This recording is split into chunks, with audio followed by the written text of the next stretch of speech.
Hello നമസ്കാരം എല്ലാവർക്കും cooks and ക്രാഫ്റ്റ്സിലേക്ക് സ്വാഗതം. ഇനി ഞാൻ ഷെയർ ചെയ്യുന്നത് നല്ല അടിപൊളിയായിട്ട് നമുക്ക് വീട്ടിൽ പെട്ടെന്ന് തന്നെ ഉണ്ടാക്കിയെടുക്കാൻ പറ്റുന്ന ഒരു ഇൻസ്റ്റൻറ്റ് പ്ലം കേക്കിൻ്റെ റെസിപ്പിയാണ്. നേരത്തെ നമുക്ക് സോക്ക് ചെയ്ത് ഡ്രൈ ഫ്രൂട്ട്സ് ഒന്നും സോക്ക് ചെയ്ത് വെച്ചില്ലെങ്കിൽ കൂടി നല്ല അടിപൊളി ടേസ്റ്റിൽ നമുക്കിത് പെട്ടെന്ന് തന്നെ വീട്ടിലുണ്ടാക്കാൻ പറ്റും. അപ്പോൾ നമുക്ക് റെസിപ്പി നോക്കാം. നമ്മുടെ പ്ലം കേക്കിന് ആ ഒരു ബ്രൗണിഷ് കളർ കൊടുക്കുന്നത് കാരമലൈസ്ഡ് ഷുഗറാണ്. അതിനായിട്ട് ഞാനിവിടെ 1/2 കപ്പ് പഞ്ചസാര എടുത്തിട്ടുണ്ട്. പൊടിക്കാത്ത പഞ്ചസാരയാണ് അത്. പിന്നെ 1 ടേബിൾ സ്പൂൺ വെള്ളവും കൂടി ചേർത്തിട്ട് ലോ ഫ്ലെയിമിലാക്കി നമ്മൾ അടുപ്പത്ത് വെച്ചിട്ടുണ്ട്. കുറച്ച് സമയം അത് അനങ്ങാതെ വെച്ച് കഴിയുമ്പോഴത്തേക്ക് അത് ഇതുപോലെ ഉരുകി വരും. അതിനുശേഷം അത് ലോ ഫ്ലെയിമിൽ തന്നെ വെച്ചാൽ മതി, തന്നെ കാരമൽ റെഡി ആയി കിട്ടും. ഇതാ കണ്ടില്ലേ, കാരമൽ ഇപ്പോൾ ഒരു ബ്രൗണിഷ് ടിൻ്റായിട്ട് വരുന്നുണ്ട്. അത് അങ്ങനെ ചെറിയ തീയിൽ വെച്ചിട്ട് റെഡിയാക്കി എടുക്കുക. കുറച്ച് സമയം എടുക്കും അത്. അപ്പോൾ ഇതാ നമ്മളുടെ കാരമൽ റെഡി ആയിട്ടുണ്ട്. ഇപ്പോൾ തീ ഞാൻ ഒന്ന് കൂട്ടി കൊടുത്തിട്ടുണ്ട്. ഒന്ന് കരിഞ്ഞ ആ ഒരു ടേസ്റ്റ് കിട്ടാനാണ്. ഒരുപാട് കരിഞ്ഞു പോകരുത്. പ്ലം കേക്കിന് ആ ഒരു കരിഞ്ഞ ചൊവ്വ ഒരു രസമാണ്. ചെറിയ രീതിയിൽ ഇനി ഇതിലേക്ക് ചേർത്ത് കൊടുക്കുന്നത് നല്ല തിളച്ച വെള്ളമാണ്. അത് കുറേശ്ശെ ചേർത്ത് കൊടുക്കുക. ഒന്നിച്ച് ചേർത്താൽ ചിലപ്പോൾ ഈ ചൂടായി കിടക്കുന്ന പഞ്ചസാര മൊത്തം പുറത്തേക്ക് തെറിക്കും, ചിലപ്പോൾ മുഖത്തേക്ക് തന്നെ തെറിക്കും. അതുകൊണ്ട് കുറേശ്ശെ ചേർത്ത് കൊടുക്കുക. അപ്പോൾ പഞ്ചസാര ഒന്ന് കട്ട പിടിക്കുക, അത് കുഴപ്പമില്ല. അത് ആ തീയിൽ കിടന്ന് ചൂടിൽ കൊണ്ട് അത് ഉരുക്കിക്കോളും. അപ്പോൾ ഇതാ ഇപ്പോൾ നമ്മളുടെ പഞ്ചസാര നല്ലപോലെ ഉരുകി വന്നിട്ടുണ്ട്. പിന്നെ ഞാൻ 1/4 കപ്പ് തിളച്ച വെള്ളമാണ് കേട്ടോ ചേർത്തത്. ഇനി ഇതിലേക്ക് ചേർക്കുന്നത് ഓറഞ്ചിൻ്റെ തൊലി ഗ്രേറ്റ് ചെയ്തെടുത്താണ്. ഓറഞ്ചിൻ്റെ തൊലി ഗ്രേറ്റ് ചെയ്യുമ്പോൾ ഉള്ളിൽ ഒരു വെള്ള കളർ പാർട്ടുണ്ട്, അതെടുക്കരുത്. പുറത്ത് ആ ഓറഞ്ച് കളർ പാർട്ട് മാത്രം ഗ്രേറ്റ് ചെയ്തെടുക്കണം, അല്ലെങ്കിൽ ഇത് കഴിക്കും.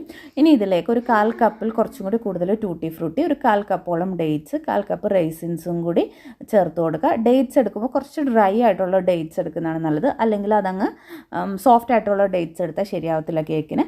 പിന്നെ ഒരു പച്ച കളർ ടൂട്ടി ഫ്രൂട്ടിയും കൂടി ചേർത്ത് കൊടുക്കുന്നുണ്ട്. ഇത് വീട്ടിൽ ചെയ്തുകൊണ്ടാണ് അതിൻ്റെ കളർ അത്ര പെർഫെക്റ്റ് ആവാത്തത്.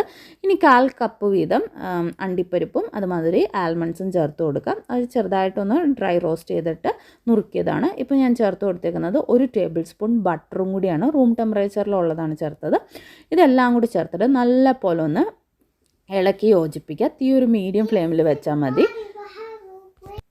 ഈ മിക്സ് നല്ലപോലെ ഒന്ന് ചൂടായ ശേഷം ഇതിൽ നിന്നൊരു 1/4 കപ്പോളം കാരമൽ സിറപ്പ് എടുത്ത് മാറ്റാം. ബാക്കിയുള്ള കാരമൽ സിറപ്പിൽ കിടന്ന് നമ്മൾ ഈ ഡ്രൈ ഫ്രൂട്ട്സ് എല്ലാം നല്ലതുപോലെ സോക്കായി ആ ഡ്രൈ ഫ്രൂട്ട്സ് എല്ലാം ഈ സിറപ്പ് വലിച്ചെടുക്കണം. അതിന് നല്ലപോലെ അതൊന്ന് വിളയിക്കണം. അതിൽ നല്ലപോലെ വിളയിച്ച് ആ വെള്ളമൊക്കെ ഒന്ന് വറ്റിച്ചെടുക്കണം. ഒരുപാട് അങ്ങോട്ട് വറ്റിക്കേണ്ട, കാരണം ചിലപ്പോൾ ഇത് ക്രിസ്റ്റലൈസ്ഡ് ഫോം ആവും ഷുഗർ സിറപ്പ് ആയതുകൊണ്ട്, കാരമൽ സിറപ്പ് ആയതുകൊണ്ട്.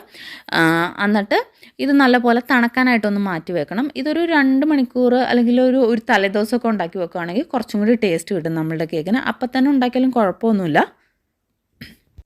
ഇനി നമുക്ക് കേക്കിന് ആവശ്യമായ ഡ്രൈ ഇൻഗ്രീഡിയൻസ് ആയ 1 കപ്പ് മൈദ, 1 ടീസ്പൂൺ ബേക്കിംഗ് പൗഡർ, ഒരു 1/4 ടീസ്പൂൺ ബേക്കിംഗ് സോഡ, അതുമാതിരി ഒരു 1/2 ടീസ്പൂണോളം ഉപ്പ്, 1/2 ടീസ്പൂൺ വാനില പൗഡർ ചേർത്ത് കൊടുക്കുക. ഇതിന് പകരം വാനില എസൻസ് ചേർത്താലും മതി. ഇതെല്ലാം കൂടി നല്ലതുപോലെ ഒന്ന് അരിച്ചെടുക്കണം.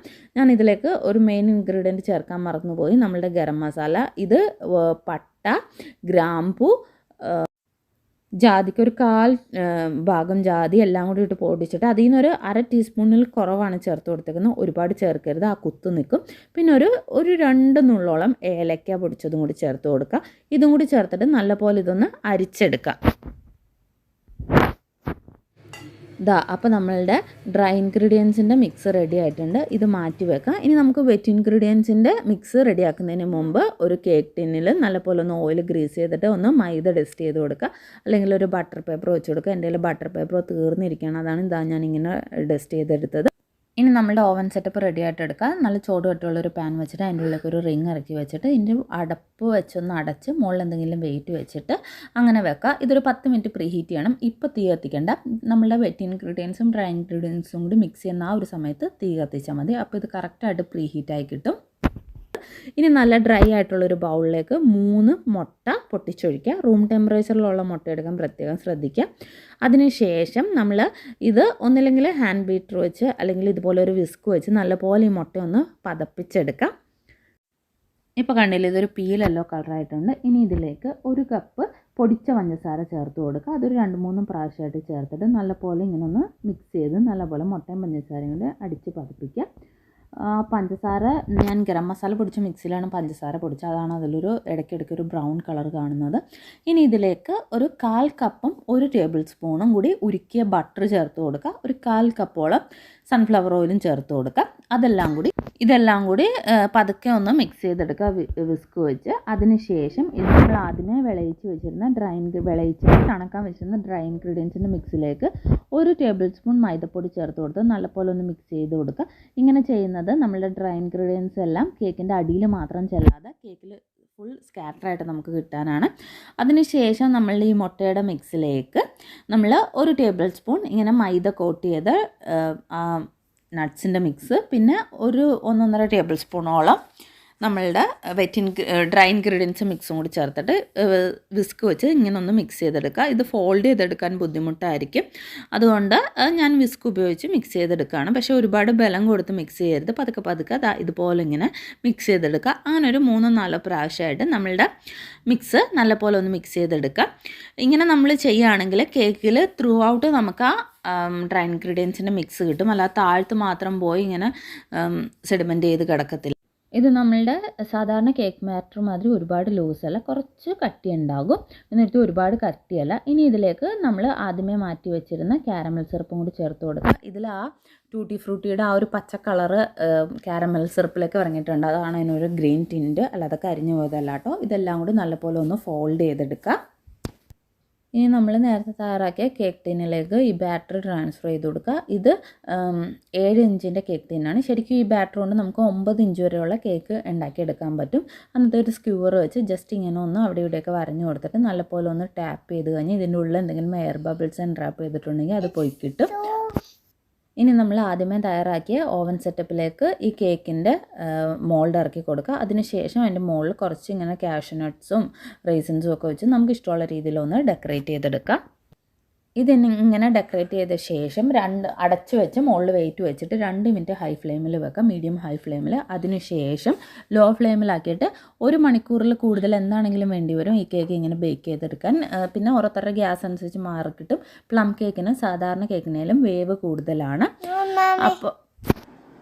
അപ്പോൾ എന്താ ഞാൻ പറഞ്ഞ മാതിരി 1 മണിക്കൂർ 6 മിനിറ്റ് വെച്ചപ്പോഴാണ് എനിക്ക് പ്ലം കേക്ക് നല്ല സൂപ്പറായിട്ട് റെഡിയാക്കിയിട്ട് അത് നല്ലപോലെ തണുത്ത ശേഷം ഞാൻ ഡീമോൾഡ് ചെയ്യാണ്. കുറച്ച് ബുദ്ധിമുട്ടാണ് സാധാരണ കേക്കിനേലും പ്ലം കേക്ക് ഇറങ്ങി വരാൻ, അത് കാരണം ബട്ടർ പേപ്പർ ഉപയോഗിക്കുന്നതാണ് നല്ലത് ഇളക്കാൻ, അല്ലെങ്കിൽ ഇച്ചിരി ഒട്ടലുള്ള കേക്കാണ് പ്ലം കേക്ക്. അപ്പോൾ അതാ നമ്മളുടെ പ്ലം കേക്ക് അങ്ങനെ റെഡി ആയിട്ടുണ്ട്, നല്ല സൂപ്പറായിട്ട് വന്നിട്ടുണ്ട്. ഇത് നമ്മൾ ഉണ്ടാക്കി ഒരു 2 ദിവസമൊക്കെ കഴിഞ്ഞിട്ട് എല്ലാ ദിവസവും അതിൻ്റെ മുകളിൽ കുറേശ്ശെ ഓറഞ്ച് ജ്യൂസോ ലെമോ വൈനോ ബ്രഷ് ചെയ്ത ശേഷമൊക്കെ കട്ട് ചെയ്യുമ്പോഴാണ് കൂടുതൽ ടേസ്റ്റ്. പക്ഷേ ഞാൻ അന്ന് തന്നെ കട്ട് ചെയ്തു, കാരണം എന്താ, കേക്ക് റെഡി ആയപ്പോൾ മുതൽ ഒരാളിവിടെ ഹാപ്പി ബർത്ത്ഡേ പറഞ്ഞ് നടക്കുകയാണ്. അതുകൊണ്ട് പിന്നെ അല്ലെങ്കിൽ സമ്മതിക്കില്ല. പിന്നെ കൊച്ചു പിള്ളേരൊക്കെ അങ്ങനെ പറയുമ്പോൾ നമുക്ക് എടുത്തു വെക്കാനും പറ്റില്ലല്ലോ. അപ്പോൾ അത് അവൾ കട്ട് ചെയ്ത് എടുത്തപ്പോൾ ഞാൻ കത്തിപ്പിടിച്ചെന്ന് പറഞ്ഞിട്ട് ഭയങ്കര കരച്ചിലായിരുന്നു. അപ്പോൾ പിന്നെ എനിക്ക് അതിൻ്റെ ക്രോസ് സെക്ഷൻ കട്ട് ചെയ്ത വഴിക്ക് കാണിക്കാൻ പറ്റിയില്ല. പിന്നെ നമുക്ക് അൺഎക്സ്പെക്റ്റഡ് ആയിട്ട് കുറച്ച് ഗസ്റ്റും വന്നതുകൊണ്ട് ആകെ അതങ്ങ് വിട്ടുപോയി. അവസാനം പകുതി കേക്ക് തീരാറൊക്കെ ആയപ്പോഴാണ് ഞാൻ ഓർത്തത് കാണിച്ചില്ലല്ലോ എന്ന്. അപ്പോൾ തന്നെ ഞാനൊരു പീസ് കട്ട് ചെയ്തിട്ട് കാണിച്ചു തരാം. നല്ല സോഫ്റ്റാണ്. അപ്പോൾ അതാ കേക്ക് നല്ല സോഫ്റ്റ് ആൻഡ് മോയിസ്റ്റാണ്. നല്ല രീതിയിൽ തന്നെ ആ ഡ്രൈ ഫ്രൂട്ട്സൊക്കെ എല്ലായിടത്തും സ്കാറ്റർ ചെയ്ത് വന്നിട്ടുണ്ട്. നമ്മൾ ആ മൈദയിൽ ടെസ്റ്റ് ചെയ്തുകൊണ്ടാണ്. ശരിക്കും നമ്മൾ പ്ലം കേക്ക് ഇൻസ്റ്റൻ്റായിട്ട് കട്ട് ചെയ്ത് കഴിക്കുകയാണെങ്കിൽ ആ ക്യാരമലിൻ്റെ ഒരു കൈപ്രസ് ആ കേക്കിൽ ചെറുതായിട്ടുണ്ടാവും. അത് ഒഴിവാക്കാൻ വേണ്ടിയാണ് 2-3 ദിവസം കഴിഞ്ഞിട്ട് കഴിക്കാൻ പറയുന്നത്. ഇതിനും ടേസ്റ്റ് ഇല്ല എന്നല്ല പറയുന്നത്, പക്ഷേ ഈ കാരണം കൊണ്ടാണ് 2-3 ദിവസം കഴിഞ്ഞിട്ട് പ്ലം കേക്ക് കഴിക്കുമ്പോഴാണ് ടേസ്റ്റ് എന്ന് പറയുന്നത്. അപ്പോൾ നിങ്ങളെല്ലാവരും ട്രൈ ചെയ്ത് നോക്കുക. ഇൻസ്റ്റൻ്റായിട്ട് സോക്കിംഗ് ഇല്ലാതെ നോൺ ആൽക്കഹോളിക് ആയിട്ട് ഉണ്ടാക്കാൻ പറ്റുന്ന പ്ലം കേക്കാണ്. ട്രൈ ചെയ്ത് നോക്കിയിട്ട് നിങ്ങളുടെ ഫീഡ്ബാക്ക്സ് അറിയിക്കുക. നിങ്ങൾക്ക് വീഡിയോസൊക്കെ ഇഷ്ടപ്പെടുന്നുണ്ടെങ്കിൽ ചാനൽ സബ്സ്ക്രൈബ് ചെയ്ത് സപ്പോർട്ട് ചെയ്യാനും വീഡിയോസ് ലൈക്ക് ചെയ്യാനും ഫീഡ്ബാക്ക്സ് കമൻറ്റിൽ കൂടെ അറിയിക്കാനും മറക്കരുത്. പിന്നെ ചാനൽ സബ്സ്ക്രൈബ് ചെയ്യുകയാണെങ്കിൽ സൈഡിൽ കാണുന്ന ബെല്ലൈക്കണിൽ ഓൾ എന്ന ഓപ്ഷൻ കൂടി എനേബിൾ ചെയ്താൽ ഞാൻ പുതിയ വീഡിയോസ് ഇടുമ്പോൾ നിങ്ങൾക്ക് അപ്പോൾ തന്നെ നോട്ടിഫിക്കേഷൻ കിട്ടുന്നതായിരിക്കും. Thank you so much for watching. എല്ലാവർക്കും happy Christmas and new year wishes. Thank U.